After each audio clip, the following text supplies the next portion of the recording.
এক শ্রেণী বাইতুল মুকাররমের উত্তর গেট এই বেপর্দা মহিলাদেরকে নিয়া সামনের সারিতে রাইখা টুপি লাগাইয়া জামা লাগাইয়া এইবার তাদেরকে নিয়ে প্রকাশ্যে বেপর্দা অবস্থায় মিটিং করে মিছিল করে। চ্যালেঞ্জ কার সঙ্গে হয়? মানে আল্লাহর হুকুমটাকে বিদ্যাঙ্গুলি দেখানো। ইমান থাকে? হ্যাঁ। তাহলে পর্দা হুকুম ফরজটাকে আমি করছি? কোন পীর মুফতি মুহাদ্দিস? কে করছে? কে করছে? কে করছে? হায় রে হায়। আজকে বাইতুল মুকাররম জাতীয় মসজিদ কোনোদিন আপনাদের জীবনে দেখছেন যে উচ্ছৃঙ্খল বেপর্দা মহিলাগুলি ওখানে মিটিং করছে? আপনারা দেখছেন? কিন্তু বর্তমানে দেখছেন না? এক শ্রেণী বাইতুল মুকাররমের উত্তর গেট এই বেপর্দা মহিলাদেরকে নিয়ে সামনের সারিতে রাইখা টুপি লাগাইয়া জামা লাগাইয়া এইবার তাদেরকে নিয়ে প্রকাশ্যে বেপর্দা অবস্থায় মিটিং করে মিছিল করে।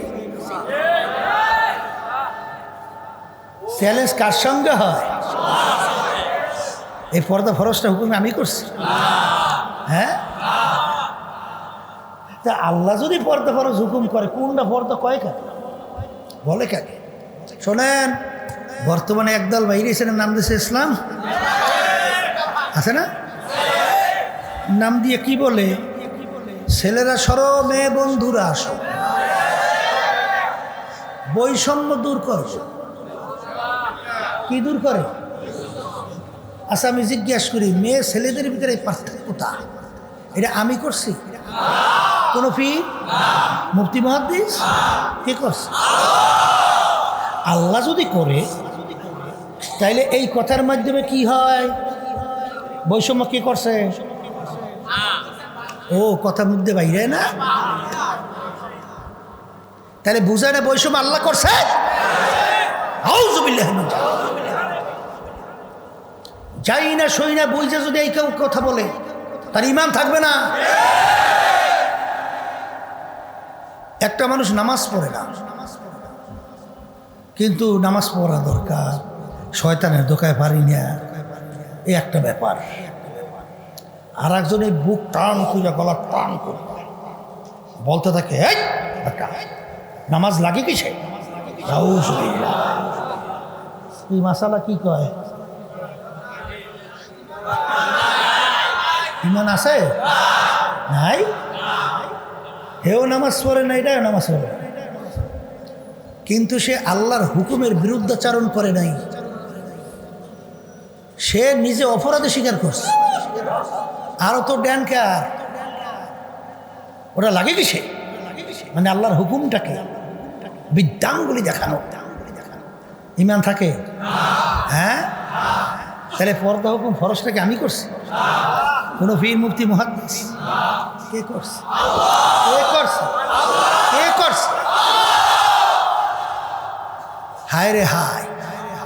আজকে বাইতুল মুকাররম জাতীয় মসজিদ কোনোদিন আপনাদের জীবনে দেখছেন যে উচ্ছৃঙ্খল বেপর্দা মহিলাগুলি ওখানে মিটিং করছে? আপনারা দেখছেন? কিন্তু বর্তমানে দেখছেন না? এক শ্রেণী বাইতুল মুকাররমের উত্তর গেট এই বেপর্দা মহিলাদেরকে নিয়ে সামনের সারিতে রাইখা টুপি লাগাইয়া জামা লাগাইয়া এইবার তাদেরকে নিয়ে প্রকাশ্যে বেপর্দা অবস্থায় মিটিং করে মিছিল করে। চ্যালেঞ্জ কার সঙ্গে হয়? এই পর্দা ফরজটা হুকুম আমি করছি? হ্যাঁ। তা আল্লাহ যদি পর্দা ফরজ হুকুম করে কোনটা পর্দা কয় কাকে বলে কাকে? শোনেন, আল্লাহর হাবিব উপাধি পাইছিল আল আমিন। মুসলমান দেশে না কাফেরেরা পড়ছেন কি ইতিহাস?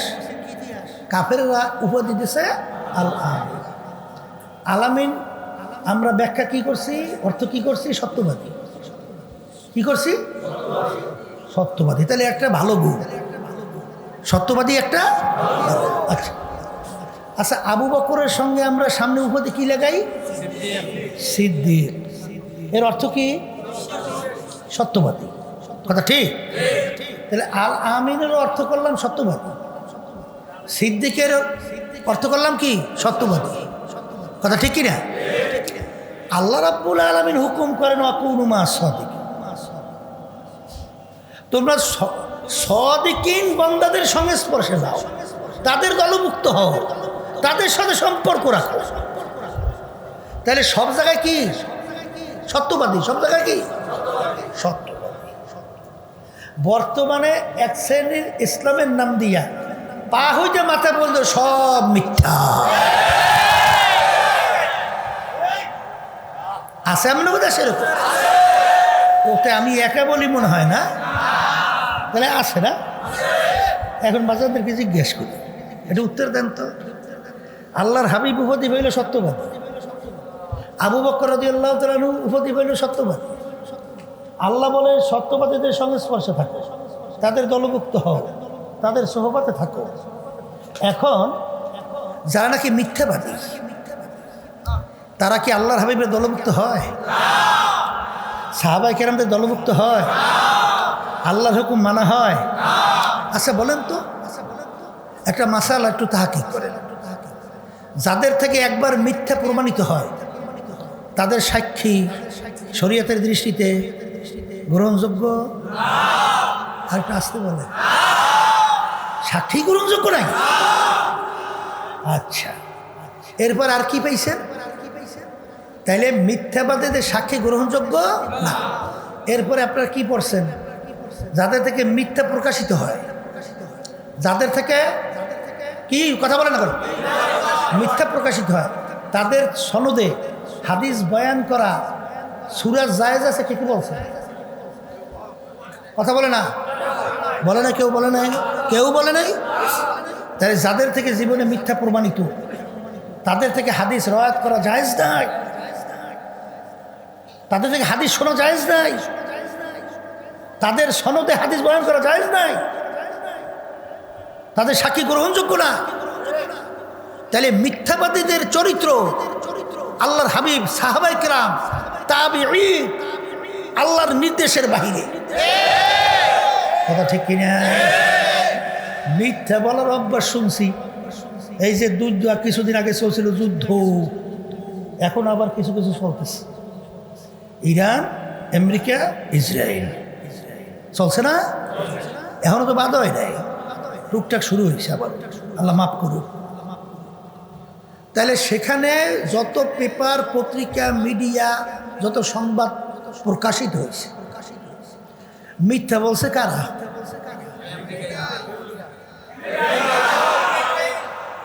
কথা ঠিক নেবে ঠিক। তাহলে মিথ্যা বলার অভ্যাস এটা ইহুদিদের, এটা খ্রিস্টানদের, এটা মুসলমানদের চরিত্র না। তাহলে যারা বলবে সে মুসলমানদের আল্লাহর হাবিবের দলভুক্ত হইতে পারে না, কথা পরিষ্কার। এই জন্য বলছে, অনেক সর্বনয় মুজাহিদের কথা শোনা যায়, অনেক পূর্বীন, ওরে পূর্বীন হইছে, পূর্বীন হইয়ে এখন পূর্বীন হইছে। আমরা বিভিন্ন জায়গায় বলছি, আজকেও বলছি, সর্বনের তরিকা আল্লাহর কুতুবেরা রেখে গেছেন। এই আন্দোলনের একটা কাঁটাযুক্ত পথ এই রাজনীতি। গালি শুনতে হয়, জানের ভয় থাকে, জেলে যাওয়ার ভয় থাকে, এমনকি নিজস্ব লোকেরাও গালি দেয়, ঠিক না? ওই যে মনসুর আল্লাহ রহমতুল্লাহ আলাই ঘটনা শুনছেন? কি শুনছিলেন?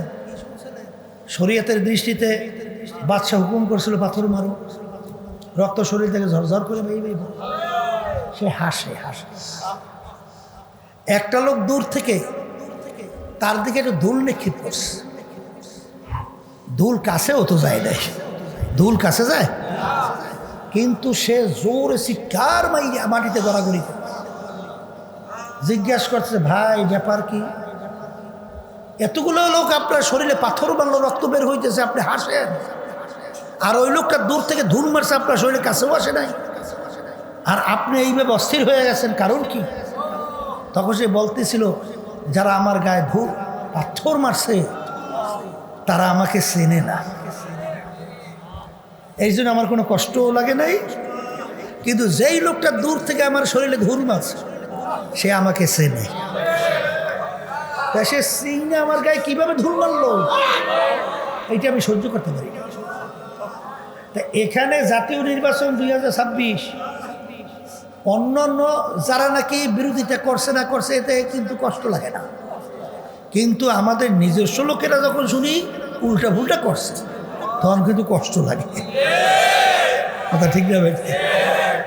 এই জন্য আমরা বলছি একেবারে কেন্দ্র থেকে শুরু করুন, একেবারে এলাকার তৃণমূলে ওয়ার্ড পর্যন্ত মুজাহিদ কমিটি হোক, আন্দোলন, সহযোগী সংগঠন, কোরআন শিক্ষা বোর্ড, যত সহযোগী সংগঠন আছে এমনকি হালকা কমিটি সহ এই 3 শ্রেণীর যারা এই জাতীয় নির্বাচনের সময় ইসলামের বাক্সের ব্যাপারে চুপ রয়েছে, কাজ করে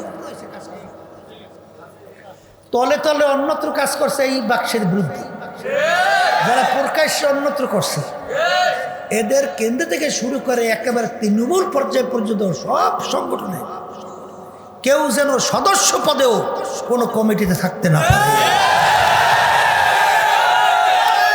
এটা বিশেষ করে লোক 5 জন হোক, 3 জন হোক, 1 জন হোক, কোনো চিন্তা নাই। এইটা খেয়াল রাখবেন সবাই।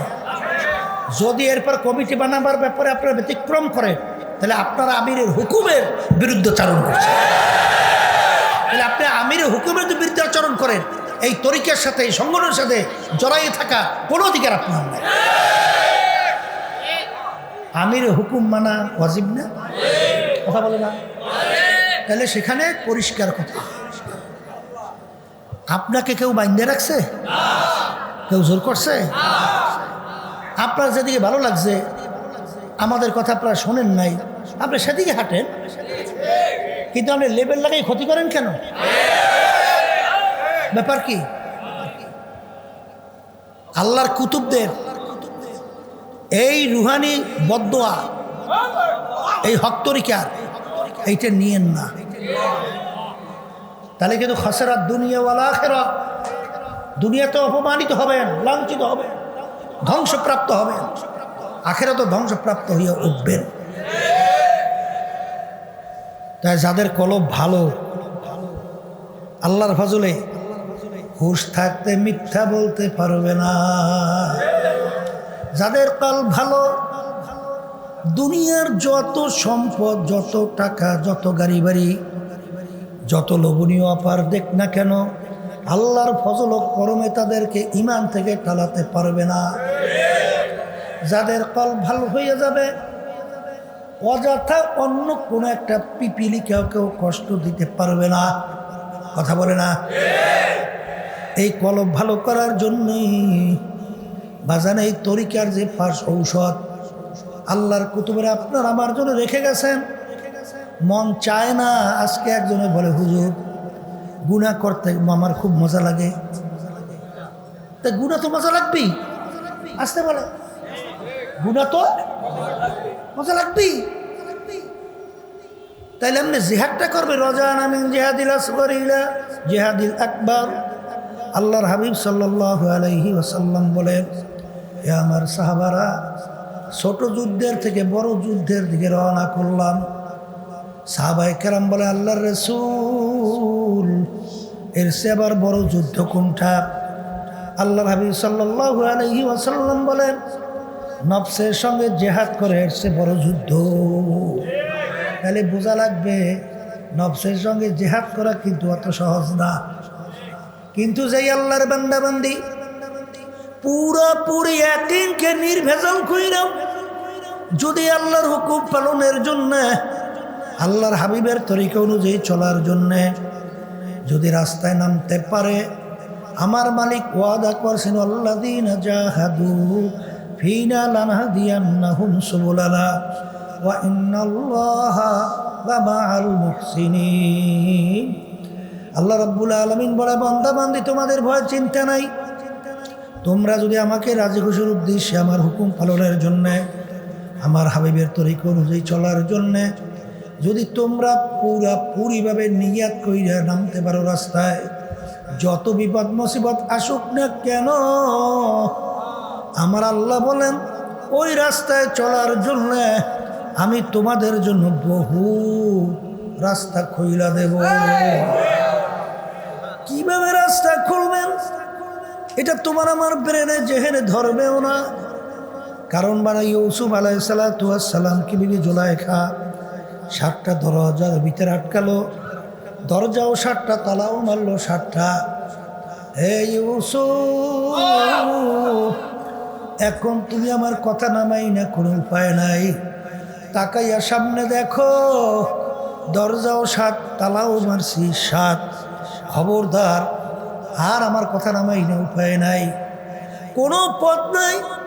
কিন্তু নবী চিন্তা করলেন, মালিক আমি তো জুলাইখার কথা শুনবো না, কিভাবে বের হব জানিও না।